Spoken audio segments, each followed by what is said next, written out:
MCQ exam master की इस series में हम देख रहे हैं आरएससीआईटी के पीवाईक्यूज। और इसी सीरीज में आज के वीडियो में हम देखेंगे 3 अगस्त 2025 के एग्जाम में पूछे गए सवालों को। आरएससीआईटी के लिए सिलेबस आप यहाँ स्क्रीन पर देख सकते हैं, जो कि बहुत ज़रूरी है अगर आप फोकस्ड प्रिपरेशन करना चाहते हैं अपने एग्जाम्स की, ना केवल आरएससीआईटी की ही बल्कि आप किसी भी कॉम्पिटिटिव एग्जाम की प्रिपरेशन कर रहे हैं तो कंप्यूटर के लिए यही बेसिक सिलेबस सभी एग्जाम्स में इन्वॉल्व किया जाता है। ज्यादा समय न लेते हुए बढ़ते हैं आज के सवालों पर। पहला सवाल है, in MS PowerPoint small charts stored in parts of spreadsheet like structures use to show data trends और कॉल्ड। सवाल थोड़ा सा डाउटफुल है, पहले इसे समझते हैं।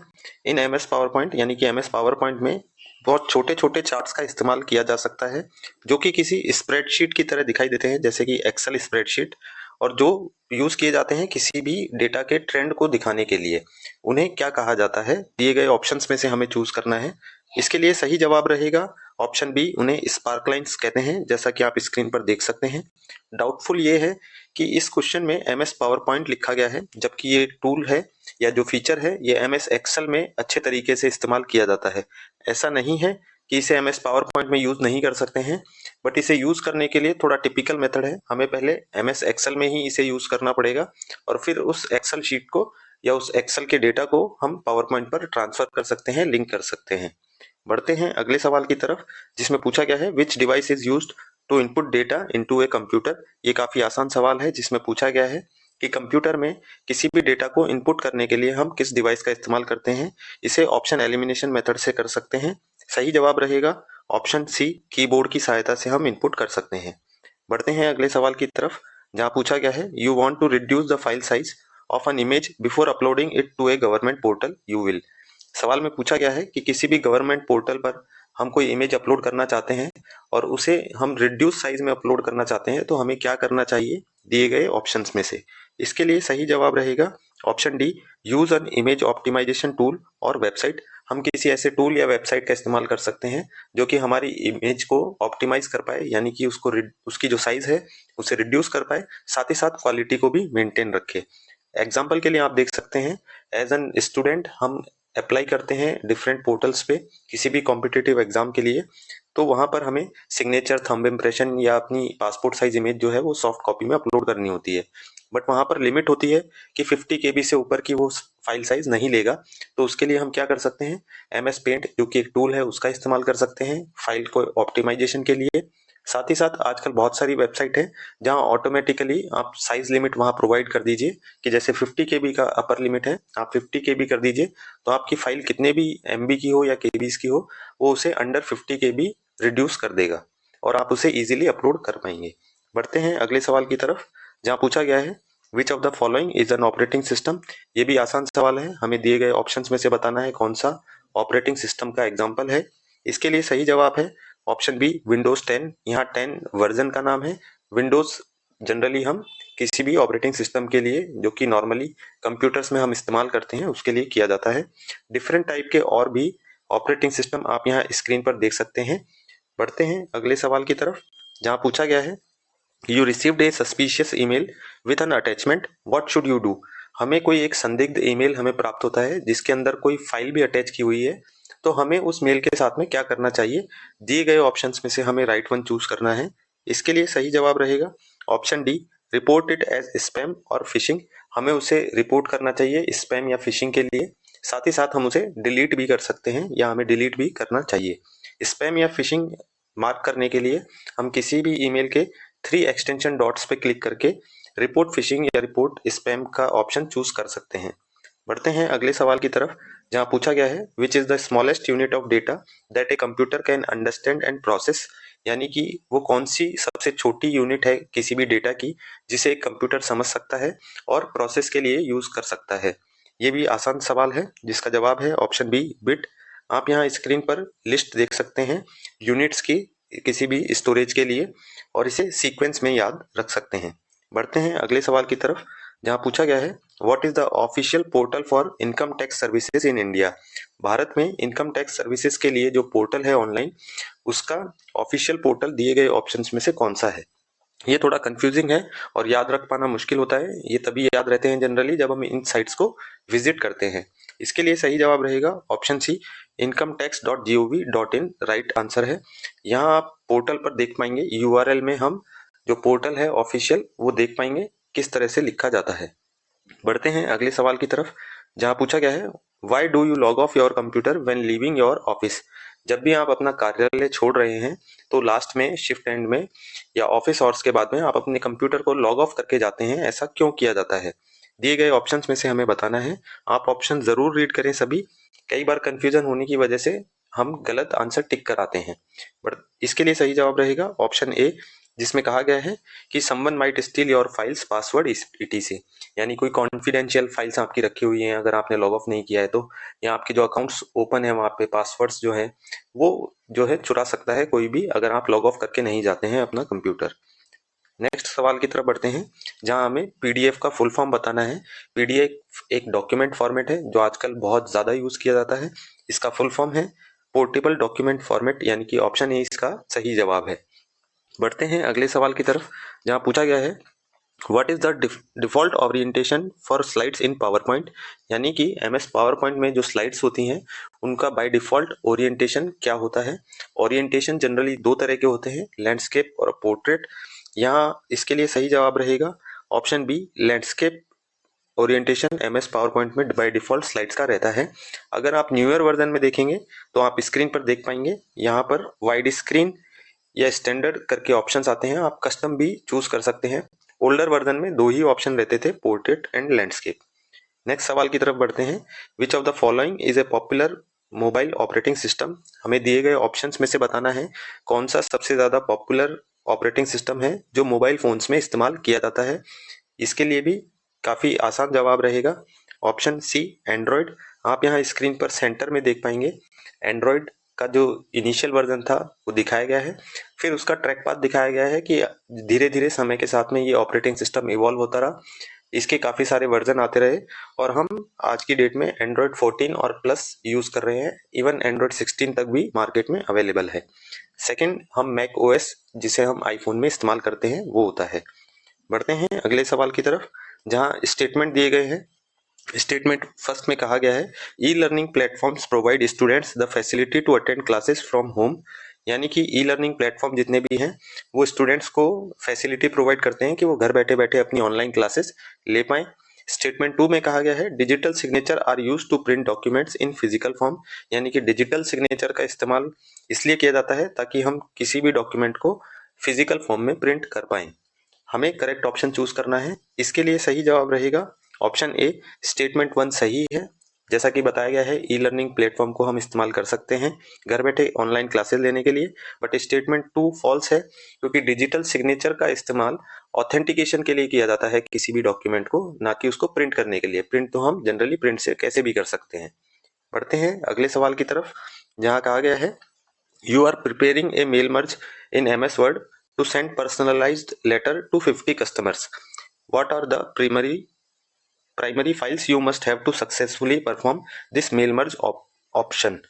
हम एमएस वर्ड में मेल मर्ज फीचर का इस्तेमाल करके 50 के लगभग कस्टमर्स को पर्सनलाइज लेटर भेजना चाहते हैं। पर्सनलाइज मतलब हर लेटर में इंडिविजुअल कस्टमर का नाम लिखा होगा, तभी इसी फीचर के लिए मेल मर्ज का इस्तेमाल किया जाता है।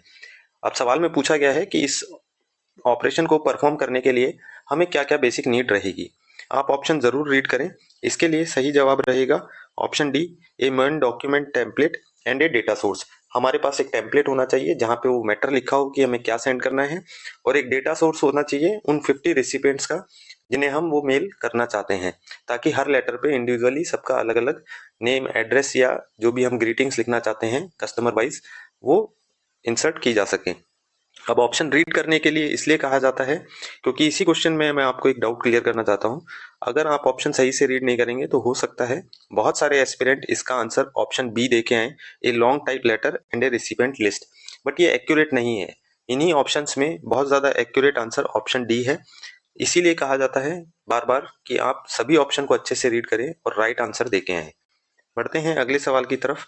यहाँ आप स्क्रीन पर देख पाएंगे कि मेल मर्ज ऑप्शन कहाँ पर हम फाइंड कर सकते हैं। अगले सवाल में हमें मैच करना है कॉलम 1 और कॉलम 2 को। यहाँ कंप्यूटर से रिलेटेड कुछ टर्म्स दी गई हैं कॉलम 1 में और उनका डिस्क्रिप्शन कॉलम 2 में दिया गया है। समय बचाने के लिए हम डायरेक्ट आंसर देखते हैं। ऑप्शन सी इसका राइट आंसर है। करेक्ट मैच आप स्क्रीन पर देख सकते हैं। आप इस तरह के क्वेश्चंस के मैच जरूर देखें, वीडियो पॉज करके भी देख सकते हैं, क्योंकि इन्हीं मैचेस में से जनरली एग्जामिनर पिक करके one liner question put up कर देता है और डायरेक्ट डेफिनेशन पूछ लेता है ऑप्शंस में। तो इस तरह के सवाल एक साथ ही आपके 3 क्वेश्चन सॉल्व कर सकता है या समझने में हेल्प कर सकता है। बढ़ते हैं अगले सवाल की तरफ, जहां हमें वाईफाई का फुल फॉर्म पूछा गया है। दिए गए ऑप्शंस में से इसके लिए सही जवाब रहेगा ऑप्शन ए, वायरलेस फिडेलिटी हम वाईफाई को कहते हैं। इसी के साथ में एक लाईफाई करके टर्म होती है, आप कमेंट बॉक्स में जरूर बताएं लाईफाई का फुल फॉर्म क्या होता है, और अगर आपने नहीं पढ़ा है तो भी कमेंट करके जरूर बताएं। बढ़ते हैं अगले सवाल की तरफ, जहां पूछा गया है what happens if you accidentally press the insert की इन ए टेक्स्ट एडिटर, यानी कि टेक्स्ट एडिटर सॉफ्टवेयर में अगर आप इंसर्ट की गलती से प्रेस कर देते हैं तो क्या हो सकता है। दिए गए ऑप्शंस में से हमें चूज करके बताना है। इसके लिए सही जवाब रहेगा option B, text starts to overwrite, यानी जो टेक्स्ट है वो ओवरराइट होना स्टार्ट कर देंगे। ये जनरली जो प्रोग्रामिंग करते हैं वो लोग टेक्स्ट एडिटर सॉफ्टवेयर का ज्यादा इस्तेमाल करते हैं। बढ़ते हैं अगले सवाल की तरफ, जहां पूछा गया है which of the following is a valid file path in Windows 2011, यानी कि विंडोज 2011 वर्जन में कौन सा एक वैलिड फाइल पाथ को शो करता है दिए गए ऑप्शंस में से। इसके लिए सही जवाब रहेगा ऑप्शन ए। आप यहाँ सभी ऑप्शंस के जो एक्सप्लेनेशन है वो स्क्रीन पर देख सकते हैं, समझ सकते हैं कि कैसे कैसे ये डिफर करते हैं अपने क्वेश्चन से। बढ़ते हैं अगले सवाल की तरफ, जहां पूछा गया है dot matrix is a type of, हमें बताना है डॉट मैट्रिक्स किसका एक प्रकार है। दिए गए ऑप्शंस में से सही जवाब रहेगा ऑप्शन सी। ये काफी आसान है, प्रिंटर का एग्जांपल है। आप यहाँ क्लासिफिकेशन स्क्रीन पर देख सकते हैं। बढ़ते हैं अगले सवाल की तरफ, जहां हमें बताना है कि टाइम्स न्यू रोमन क्या है दिए गए ऑप्शंस में से। ऑप्शन काफी इजी हैं, इसलिए इसका सवाल का सही जवाब भी हम दे सकते हैं। ऑप्शन ए, ये एक फॉन्ट का टाइप है। यहाँ पर अगर ऑप्शन इस तरह से होते फॉन्ट स्टाइल, फॉन्ट टाइप, तो हमें ज्यादा कंफ्यूजन हो सकता था, इसीलिए मैंने कहा कि ऑप्शन काफी इजी है। बढ़ते हैं अगले सवाल की तरफ, जहां पूछा गया है what is the function of captcha in A website. किसी भी वेबसाइट में कैप्चा का क्या कार्य होता है हमें बताना है। ये भी काफी आसान सवाल है जो हम आज की लाइफ में डे टू डे इंटरनेट पर यूज करते हैं। इसके लिए सही जवाब रहेगा option C, distinguish human from bots. एक आदमियों को या ह्यूमंस को किसी भी बोट्स, बोट्स वो होते हैं जैसे आप रोबोट से समझ सकते हैं, रोबोट फिजिकली ऑटोमेटिक वर्क करता है। बोट्स एक सॉफ्टवेयर एप्लीकेशंस होती हैं जो ऑटोमेटिकली कोई भी जो टास्क उन्हें दिया गया होता है वो रिपीटेटिवली करते रहते हैं। कैप्चा का फुल फॉर्म आप यहाँ देख सकते हैं, इसको जानना भी काफी जरूरी है। बढ़ते हैं अगले सवाल की तरफ, जिसमें पूछा गया है which is a good method to create a secure password. कौन सा एक सही तरीका है एक सुरक्षित पासवर्ड बनाने का। दिए गए ऑप्शंस में से हमें चूज करना है। इसके लिए सही जवाब रहेगा option C, use a mix of letters, numbers and symbols. हम सिंबल्स, लेटर्स और लेटर्स जो भी केसेस में हम टाइप कर सकते हैं, जैसे कि स्मॉल और कैपिटल, दोनों का इस्तेमाल करके उनका मिक्स बना के हम एक सेफ और सिक्योर पासवर्ड जनरेट कर सकते हैं। नेक्स्ट सवाल में पूछा गया है use to insert in a document that repeats on each page. हम किसका इस्तेमाल करते हैं किसी भी डॉक्यूमेंट में ताकि जो टेक्स्ट जो हमने इंसर्ट किया है वो हर पेज पे एक जैसा छपता रहे। इसके लिए सही जवाब रहेगा option D, header and footer. जैसा कि आप किसी पेज के टॉप पे या बॉटम पे, हम टॉप पे हेडर इंसर्ट करते हैं और बॉटम में फुटर इंसर्ट करते हैं, जैसे कि पेज नंबर हो गया या चैप्टर नेम हो गया, वो हम हर पेज पे चाहते हैं। तो हेडर और फुटर का इस्तेमाल करके हम ये रिपीटेटिव टेक्स्ट इंसर्ट कर सकते हैं किसी भी डॉक्यूमेंट में। बढ़ते हैं अगले सवाल की तरफ, जहां पूछा गया है which of the following is an example of an online media classroom tool. कौन सा एक एग्जाम्पल है जिसकी सहायता से ऑनलाइन क्लासेस या मीडिया जो है वो देखा जा सकता है, यूज किया जा सकता है। इसके लिए सही जवाब रहेगा ऑप्शन डी, गूगल क्लासरूम। मुझे उम्मीद है कि बहुत सारे एस्पिरेंट ने इसको आज तक यूज नहीं किया होगा, तो आप आज ही इस वीडियो को देखने के बाद में गूगल क्लासरूम का इस्तेमाल करके जरूर देखें। बढ़ते हैं अगले सवाल की तरफ, जिसमें कहा गया है in MS Excel how are rows identified, यानी कि एमएस एक्सेल में पंक्तियों को किससे आइडेंटिफाई किया जाता है या कैसे जाना जाता है। ये काफी आसान सवाल है, पर आसान के साथ साथ बहुत ज्यादा कंफ्यूजिंग भी है। लोग भूल जाते हैं कि लेटर्स में शो किया जाता है या नंबर्स में किया जाता है, रोज किन्हें कहा जाता है या कॉलम किन्हें कहा जाता है। तो आप यहाँ स्क्रीन पर देख पाएंगे रोज को नंबर से आइडेंटिफाई किया जाता है, यानी कि ऑप्शन बी सही जवाब है। रोज हॉरिजॉन्टल चलती हैं, कॉलम वर्टिकल चलते हैं और कॉलम्स को अल्फाबेट से जाना जाता है। बढ़ते हैं अगले सवाल की तरफ। Which of the following is an example of an e governance services available in Rajasthan, यानी कि राजस्थान राज्य में ऐसी कौन सी ऐप अवेलेबल है या वेबसाइट अवेलेबल है जिसकी सहायता से हम जितनी भी ई गवर्नेंस सर्विसेज हैं उनका लाभ ले सकते हैं। जैसे कि कास्ट सर्टिफिकेट हमें जनरेट करवाना है, बोनाफाइड हमें बनवाना है, तो इस तरह की जो सर्विसेज हैं वो ऑनलाइन हम कैसे ले सकते हैं या किस पोर्टल के साथ में ले सकते हैं, वो हमें बताना है। इसके लिए सही जवाब रहेगा ऑप्शन सी, ई मित्रा उन्हें कहते हैं। ये ऑनलाइन भी अवेलेबल है और ऑफलाइन सेंटर्स भी ई मित्रा के अवेलेबल हैं जहां आप ये सारी फैसिलिटीज ले सकते हैं। बढ़ते हैं अगले सवाल की तरफ, जहां पूछा गया है you want to merge 3 cells into 1 MS Excel cell, which function will you use. हम एमएस एक्सेल में हमारे पास 3 सेल्स हैं और इन तीनों सेलों को हम एक करके एक ही सेल में कन्वर्ट करना चाहते हैं, तो किस ऑप्शन का हम इस्तेमाल कर सकते हैं, सवाल में हमें ये बताना है। इसके लिए सही जवाब रहेगा option C, merge and center option का यूज करके हम ये कार्य कर सकते हैं। अगले सवाल की तरफ चलते हैं, जहां पूछा गया है the brain of a computer is called. Computer का ब्रेन किसे कहा जाता है, यानी कि दिमाग किसे कहा जाता है। ये भी आसान सवाल है क्योंकि इसके ऑप्शन काफी इजी हैं। इसके लिए सही जवाब रहेगा ऑप्शन बी, सीपीयू।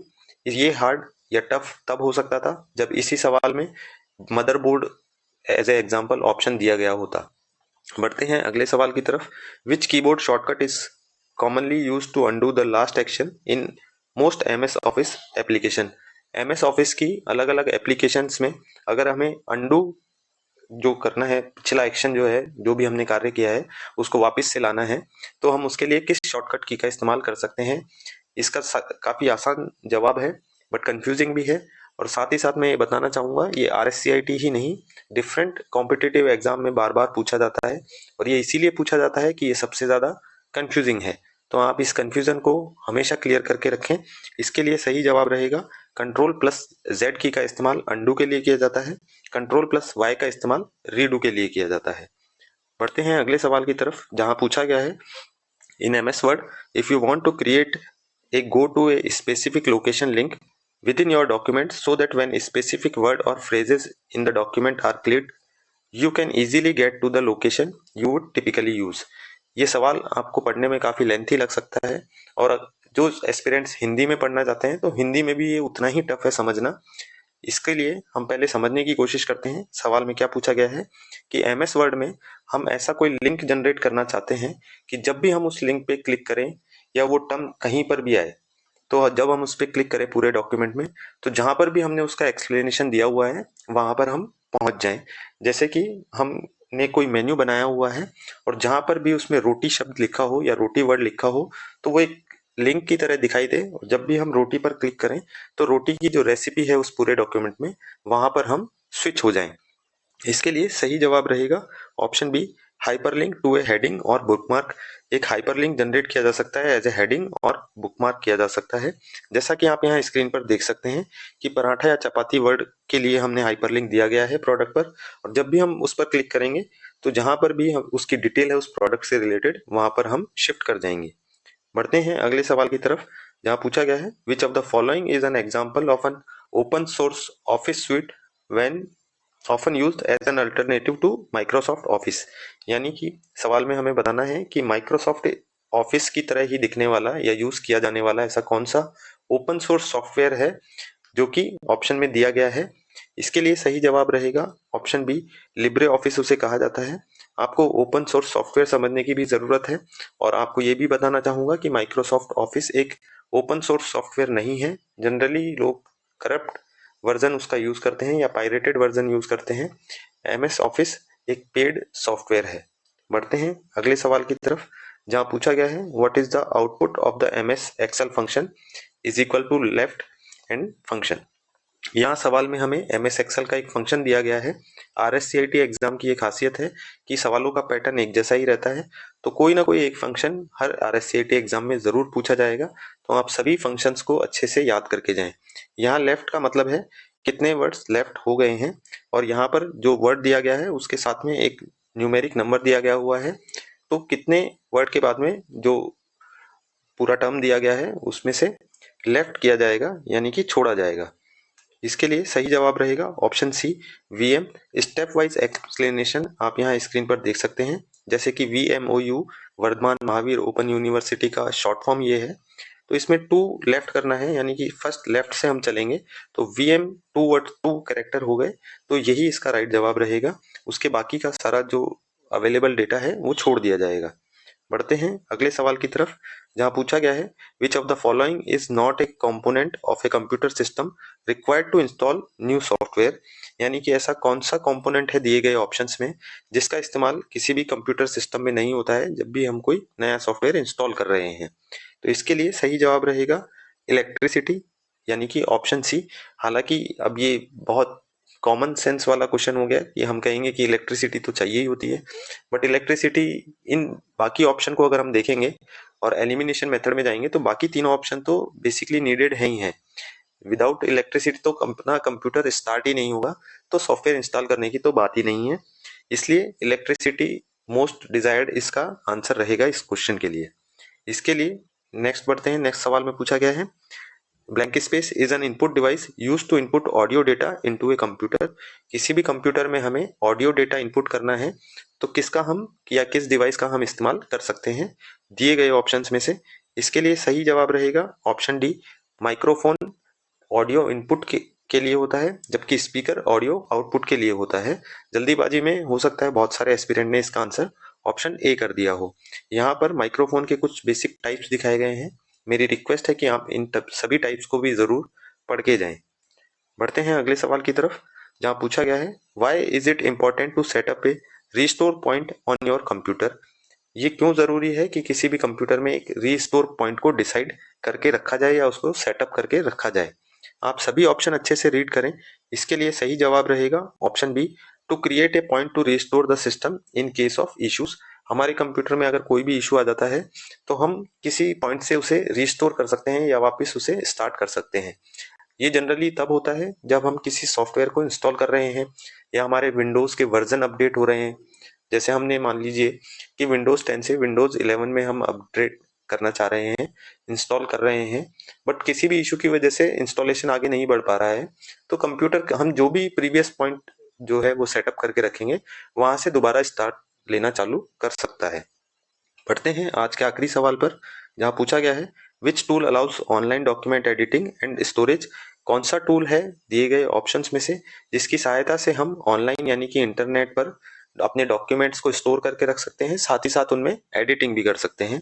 ये भी काफी आसान सवाल है और सभी ने इसका इस्तेमाल किया होगा। सही जवाब है ऑप्शन बी गूगल डॉक्स उस एप्लीकेशन का नाम है। तो आज के सवाल यहीं खत्म होते हैं। इसी तरह के और भी PYQs देखने के लिए आप हमारे चैनल पर प्लेलिस्ट सेक्शन को जरूर विजिट करें। आज का वीडियो अच्छा लगा हो तो लाइक करें, चैनल को सब्सक्राइब करें। Thank you for watching.